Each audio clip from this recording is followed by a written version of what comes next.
He didn't follow trends. He didn't do what everybody else was doing. He didn't indulge in what everybody else was indulging. And you can bet they call him weird.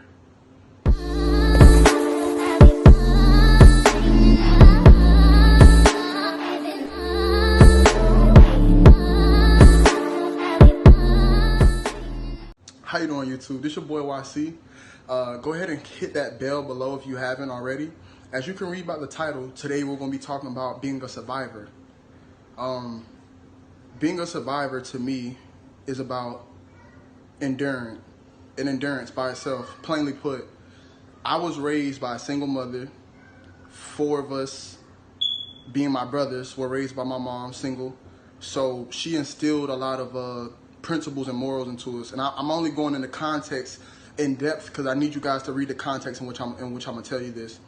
Obviously, you can tell I'm African American.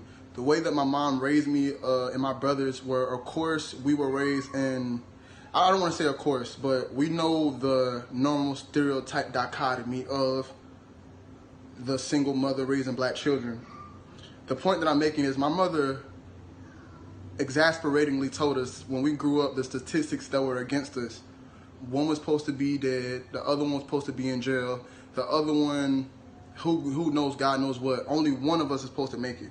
25%. That's a 25% chance, okay? Now, that being said, we didn't grow up with the best clothes. Obviously, a single mother providing for 4 kids can only do so much with limited resources. But she did an amazing job. I got all this talking. I got the energy, the compassion I have for other people. It came from her. She taught us, though, when you have a chip on your shoulder, don't take it out on other people. Take it out on your grind. When you're a survivor, it instills you with the resilient nature. I naturally am not a follower. So, for my next point, I'm going to put on Nae's glasses because I need y'all to peep what I'm about to tell y'all.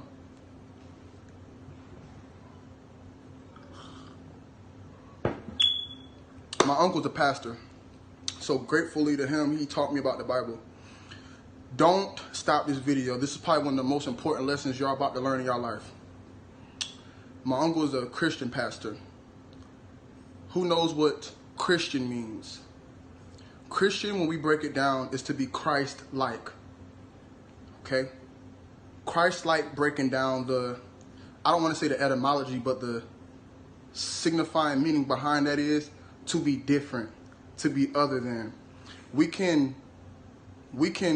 infer that Christian was taken from Christ himself, the term. Why was that term derived from him? Let's look at his story. To be different and to be other than means that you are a rarity, you're a commodity. So I'm going to put this into context. When we're evolving, I don't care what niche or what faction you align yourself with, everything is one, it's just told in a different language. Doesn't necessarily means it's wrong.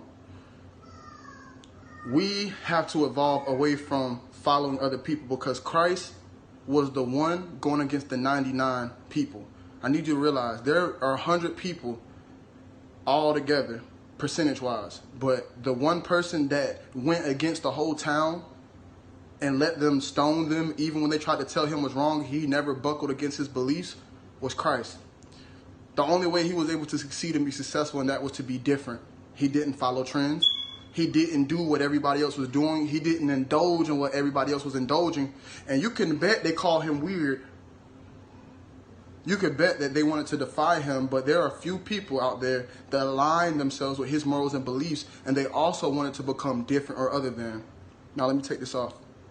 I need y'all to realize something. That is the true nature of any leader. It's to be Christ-like, different or other than.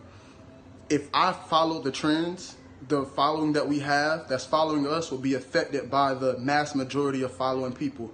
My mom, without going into context and details as my uncle did, raised us with the spiritual nature to be different or other than.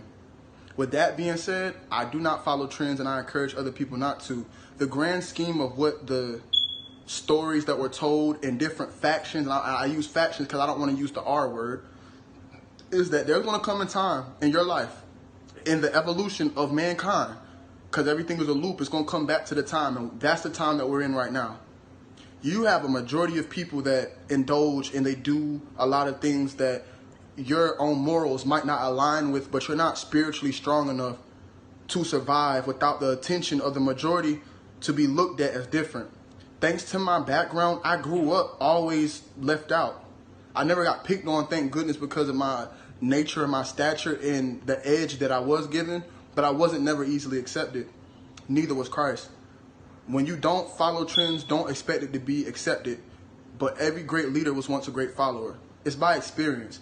I don't spite anybody. I don't throw rocks at a glass house. You know, we don't mudsling. I don't try to take away from a person's character. But what I will say is this. Just because a group of people are doing something, it does not make it right. I don't care how long they're doing it. You have to be a survivor. Any person that survived a traumatic experience, a near car accident, a war, they become resilient. They come almost borderline aggressive and very radical when it comes to things that they don't stand before, because you never know when you're going to have a chance to rectify anything that you once went along with if you're not becoming or acting different or other than. You know, it's the blind leading the blind. That's all I want to tell you guys. Like, comment, subscribe. This is the world of Nae&YC. Peace.